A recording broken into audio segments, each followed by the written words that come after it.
Today we are going to talk about celiac trunk. It is a branch from abdominal aorta. To understand its branches, let's consider the organs. On the right side, liver with gallbladder, and on the left side we have stomach and spleen. Let's also consider its relation to pancreas and the second part of duodenum.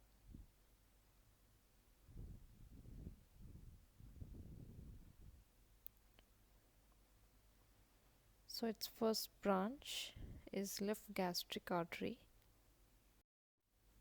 It is the shortest branch of celiac trunk. It arises, it runs upwards to form upward convexity till it reaches the cardiac end of the stomach, where it gives esophageal branches. And this esophageal branches, it may pass through the esophageal hiatus of the diaphragm into the thoracic cavity to anastomose with the esophageal branches of thoracic aorta.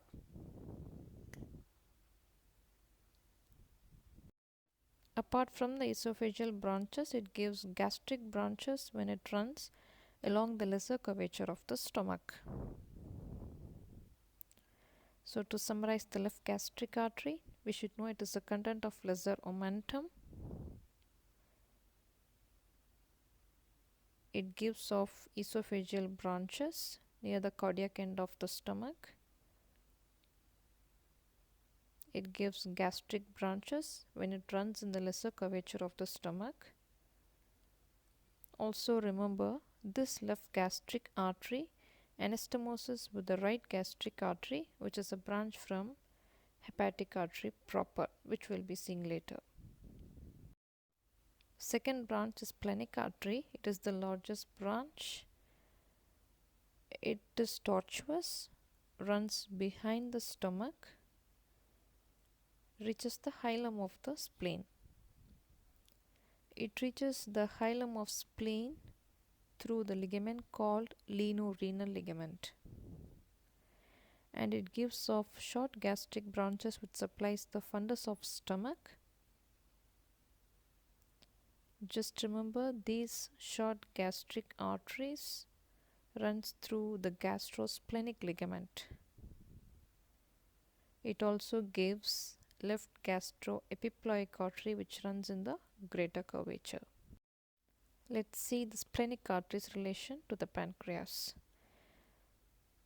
So this tortuous splenic artery runs along the upper border of the pancreas to reach the hilum of spleen. Here you can very well see the lienorenal ligament contains the splenic vessels and the tail of pancreas. During its course, it gives off numerous pancreatic branches to supply the neck, body and tail of pancreas. One such branch is larger, called arteria pancreatica magna, which supplies the body of the pancreas. And similarly, the largest branch which supplies the tail of pancreas is called arteria cauda pancreatis.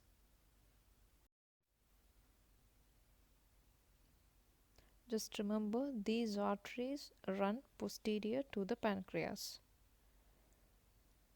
And this largest artery, they anastomose with a branch called dorsal artery,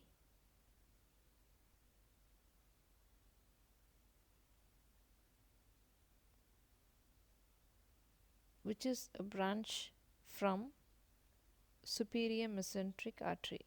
It may also be a branch of right coeliac artery, celiac artery or even hepatic artery.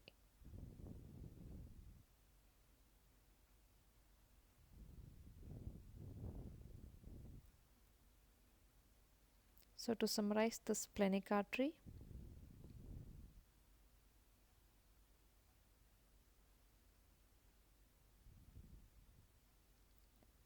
it is tortuous,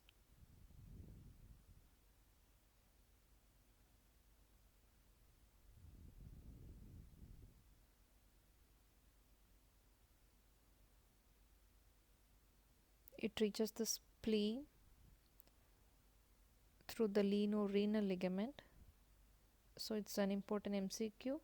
The content of leno-renal ligament or splenic vessels, that is both splenic artery and splenic vein and the tail of pancreas. It gives off short gastric branches,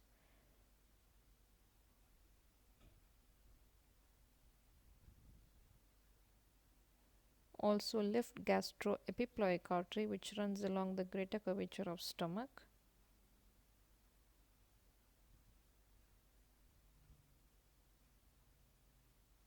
In its relation to pancreas, it gives pancreatic branches. We know the largest branch in the body is called arteria pancreatica magna. In the tail, arteria cauda pancreatis, which anastomoses with the dorsal artery, branch from superior mesenteric artery or right coeliac artery or coeliac or hepatic artery. And here you can see this tortuous splenic artery runs posterior to the stomach. So it forms one of the structures of stomach bed. You must know all the structures of stomach bed. Also remember, this is called gastrosplenic ligament and this is leno-renal ligament. Leno meaning kidney. So the ligament which connects the left kidney to the spleen is called leno-renal ligament. Gastrosplenic, from the fundus of the stomach to the spleen. The third branch is common hepatic artery. It is a direct branch from coeliac trunk. It divides into two branches.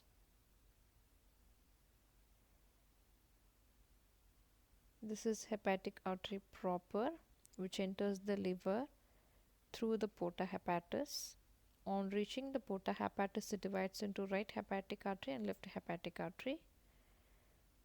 From the right hepatic artery, we have cystic branch which supplies the gallbladder. And from this hepatic artery proper, we have a branch called right gastric artery which anastomoses with the left gastric artery in the lesser curvature of the stomach.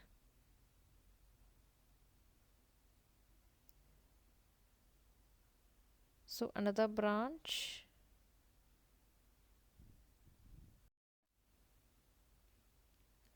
So this gastroduodenal artery, on reaching the upper border of the first part of duodenum, it gives superior pancreatico-duodenal artery which runs in the pancreatico-duodenal groove.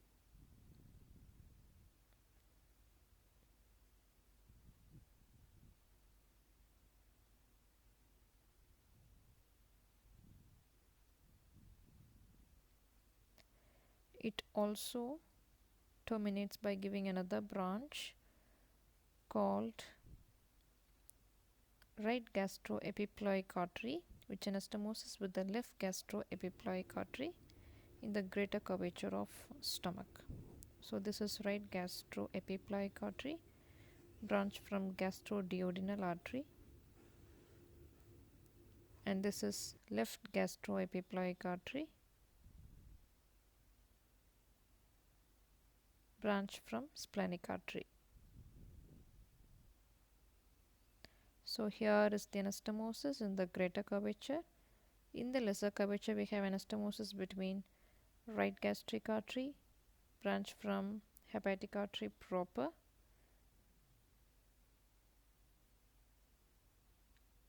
left gastric artery, direct branch from the coeliac trunk.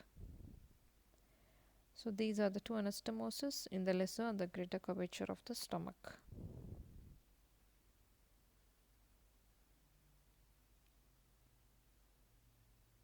So here we have superior pancreatico-duodenal artery.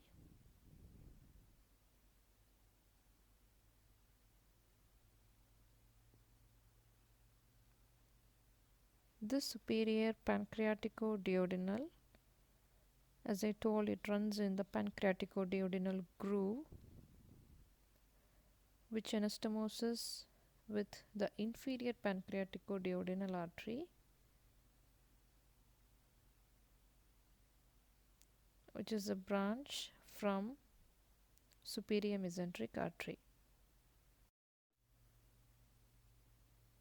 So we have one more anastomosis between superior pancreatico-duodenal and inferior pancreatico-duodenal. So there is anastomosis between coeliac trunk and superior mesenteric artery. Now to summarize the common hepatic artery. It is one of the three branches of coeliac trunk.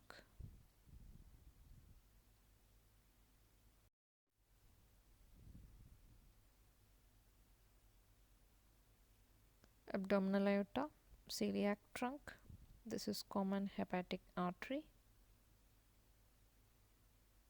which divides into hepatic artery proper and gastroduodenal artery. Let me write down. This is common hepatic artery proper, gastroduodenal artery.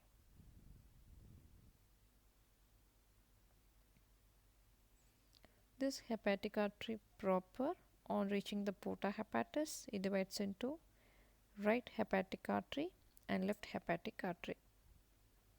From the right hepatic artery, we have a branch called cystic branch,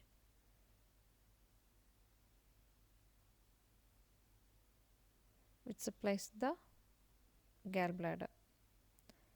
Just remember, this cystic artery is one of the contents of Callat's triangle. You should know the boundaries and contents of Callat's triangle. We can discuss later. Here, from the hepatic artery proper, you have a branch called right gastric artery,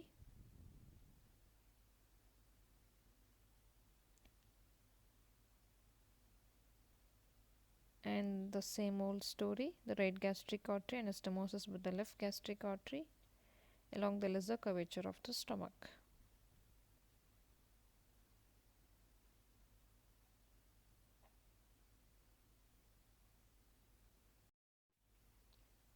And this descending branch is called gastroduodenal artery. Gastroduodenal artery, on reaching the superior border of first part of the duodenum, it gives a branch called posterior superior pancreatico-duodenal artery. So you should know the superior pancreatico-duodenal artery further divides into anterior and posterior branches. So this is posterior superior pancreatico-duodenal artery, which is given off at the upper border of first part of duodenum.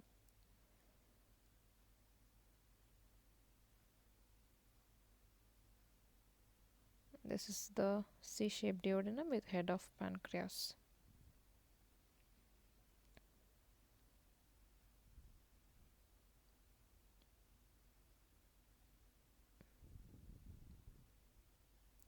As the name suggests, it is pancreatico-duodenal, supplies both pancreas and the duodenum.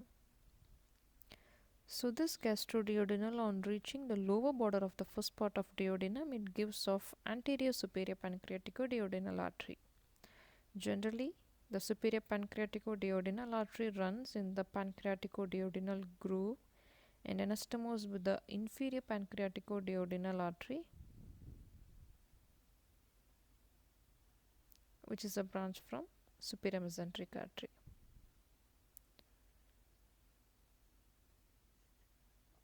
Just know, in the abdominal aorta, at the upper border of L1 vertebra, we have coeliac trunk origin, and at the lower border of L1 vertebra, we have superior mesenteric artery origin. So this entire thing takes place at the level of L1 vertebra.